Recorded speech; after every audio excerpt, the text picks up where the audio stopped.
All right, on to the Midwest region. I guess, again, just chronological order for the Friday Sweet 16 card. Houston down to about a 6.5-point favorite at some shops after opening in the 7.5 range on Sunday night after Miami knocked off Indiana. Total around 138 after opening at 139.5. So when I look at this game, going back to my rant about Indiana, my God, I mean, again, Miami grabbing 20 offensive rebounds, attaining or re-attaining 51% of their misses is absurd. And I don't expect that to carry over, even though Houston isn't as dominant on the defensive glass as they are about in terms of creating their own second chance opportunities, which I'll get to here in a second. I don't think O'Meara is going to be as efficient and Wong is going to be able to crash as much, because you also want to get back in transition against Houston. That's the other part when we talk about matchups and adjustments. I would think Larinaga wouldn't send as many guys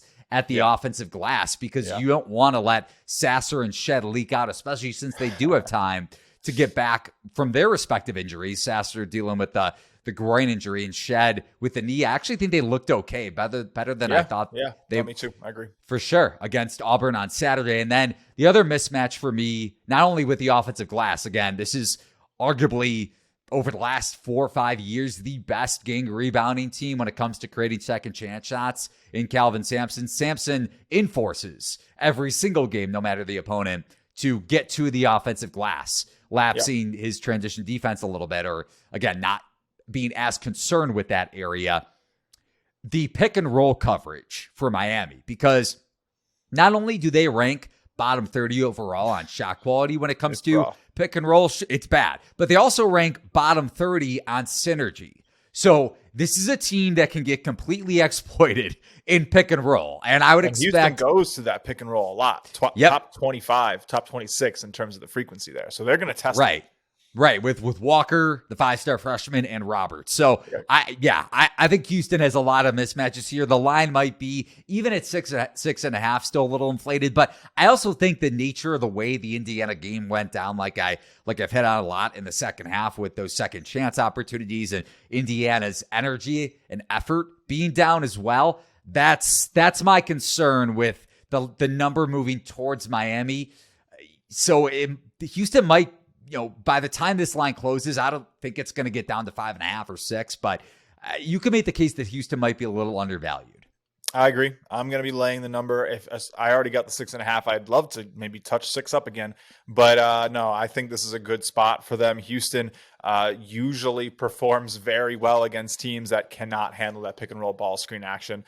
And also the off dribble 3-point frequency that Houston has is definitely going to give a little bit of, it's just going to give him trouble. It's just, again, we look at what Miami kind of does against that. They're 333rd in defending the catch and shoot 3, and they're 165th in defending the off dribble 3. So I think the 3-point shooting is going to be kind of the name of the game in this one, which opens you up to a lot of variance, right? So there's definitely a scenario here. The distribution's a little bit wider than on a lot of other games because of how Houston's going to just play this. They're going to try to out-athlete you on the defensive side.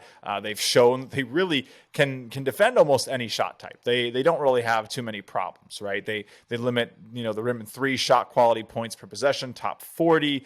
The shot selection is top 125. They've actually had some pretty good shot makers play against them this season. So looking to have maybe a little bit less luck. But again, this is another team where you go look at those defensive regression stats, Eli, and everything looks like it's supposed to be 6 percentage points higher.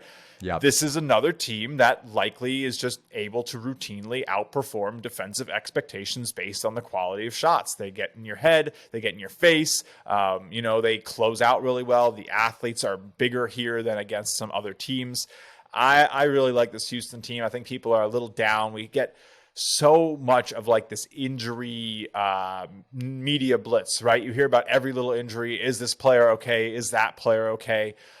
It's definitely tough to hear people who maybe aren't super used to gambling on basketball, but no one player is shifting lines 5 points. Maybe Zach Edey. maybe. But no one player is totally destroying lines. I mean, mid-game, it's one thing, right? Because all of a sudden, someone really major goes down and a team, essentially game planned around having their key offensive guard or something, and all of a sudden they can't operate. Like, yeah, that makes a little sense. But like pregame, if we know who's going to be in and who's going to be out, you have coaches spending the entire week game planning around who they're going to have available and what they're able to do. I just think that like injuries can get very overblown this time of year, and so I'm not really listening to it. Shot Quality is projecting this as a 72-60 win for Houston. So yeah, I'm going to lay the 6.5.